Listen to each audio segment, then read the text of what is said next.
So, how is a person's legacy defined? Is it written down in books, all neat and tidy, or is it fought over, tooth and nail, in the chaos of online forums? Today, we're diving headfirst into a firestorm that erupted over the legacy of conservative commentator Charlie Kirk. And it's a debate that pits faith against politics and really makes you ask, what does it even mean to be a martyr in this day and age? It all kicked off with this one post on the Christianity subreddit, just one user framing Kirk's passing as a martyrdom for his beliefs, and kind of wondering out loud why more churches weren't talking about it that way. But this post, it didn't just start a conversation.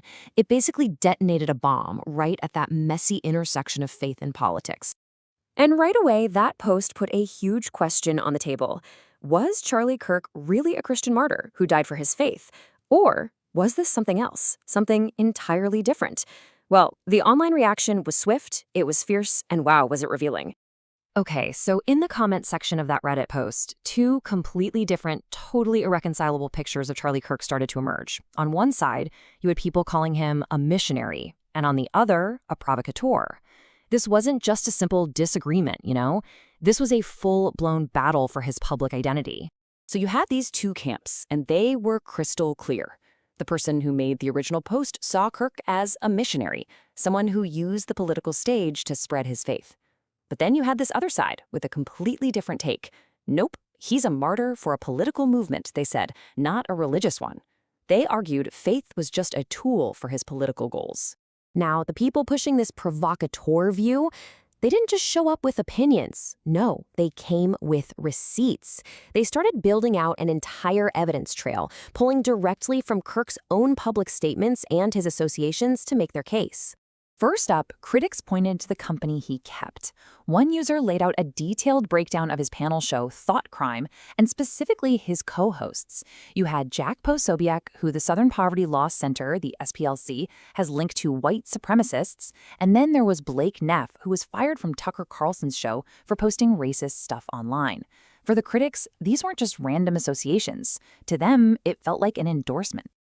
And the critique went even deeper, zeroing in on Kirk's extensive criticism of Martin Luther King Jr. And we're not talking about a minor disagreement here. This was a broad strokes rejection of King's personal life, his legacy, and the actual civil rights legislation he fought so hard for. For a lot of people, that just didn't square with the image of a figure of Christian love. And from there, the conversation took a much darker turn. Critics brought up a specific discussion Kirk allegedly had about the death penalty, and, more chillingly, who he thought should be watching. The really shocking part, as detailed in the Reddit thread, was just how specific the allegation was. The conversation reportedly wasn't just about capital punishment in theory. It was about televising it. Critics claimed Kirk and his co-hosts talked about how they'd love to tune in, and even floated the idea that kids as young as 12 should watch, as a deterrent. All right, so the evidence trail keeps going, next moving to Kirk's own words on race and affirmative action, which his critics held up as even more proof that his message was more about division than unity. And this is a quote, allegedly about Supreme Court Justice Ketanji Brown Jackson, that really got a ton of attention. For everyone opposing that martyr idea, this wasn't just political commentary.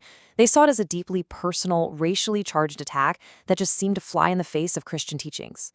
But here's the twist.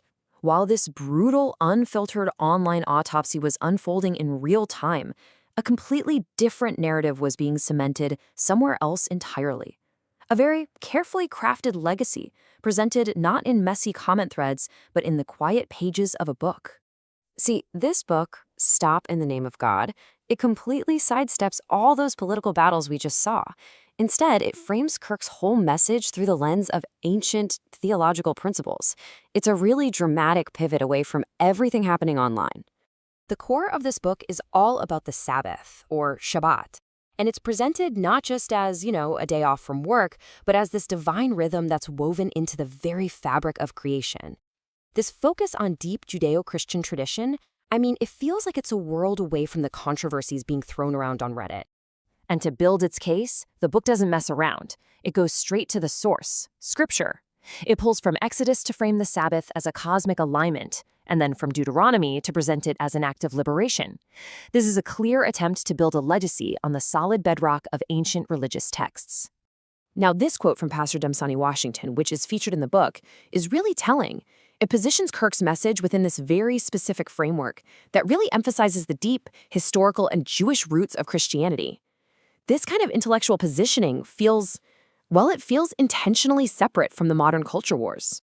So what do we do with this? We've got two completely different portraits of the same person. This whole fight over Charlie Kirk's legacy is so much more than just an online argument.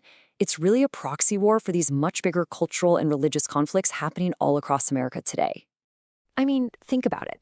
This one debate touches on so much: that intense fusion of faith and political nationalism, the huge struggle over what American Christianity even is anymore, the raw power of online chatter versus carefully curated media, and that incredibly blurry line between being guided by your faith and just using faith to push an agenda.